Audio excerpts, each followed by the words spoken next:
Efesiërs 2 vers 5 sê dat God deur sy groot liefde ons wat dood was as gevolg van ons oortredings, saam met Christus lewend gemaak het. As ek dus tot bekering kom en Jesus as my Here en Verlosser aanvaar, word ek letterlik uit die dood na die lewe in Christus gebring. Dit bring ons by die vraag, hoe groei ek in my geloof? Die Here Jesus sê in Johannes 10 vers 10 dat hy vir ons die lewe in oorvloed bring. Maar onthou, hierdie lewe in oorvloed gebeur nie as ek in sonde bly leef en nie vir Jesus wat deur sy Gees in my kom bly het, in my laat leef nie. Galasiërs 6 vers 7 tot 10 sê dat God nie met hom laat spot nie.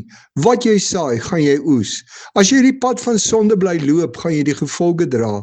Maar as jy kies vir God se pad, sal jy die seën van die Here in jou lewe beleef. God is goed vir ons en daarom moet ons ook goed wees vir ander. Ek groei in my geloof deur die Bybel as God se woord te lees en daar te leer hoe ek vir Christus in elke situasie van my lewe moet volg.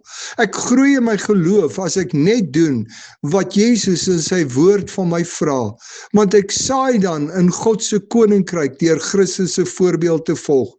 Johannes 14 vers 23 sê dat as ons aan God se woord gehoorsaam is, die drie-enige God by ons kom bly. En hoe meer God beheer neem van ons lewe, hoe meer word hy in ons lewe gesien en groei ons in ons geloof. Glo jy dat God jou deur sy woord en Gees kan help om te groei in jou geloof en in alles aan hom gehoorsaam te wees soos hy vra?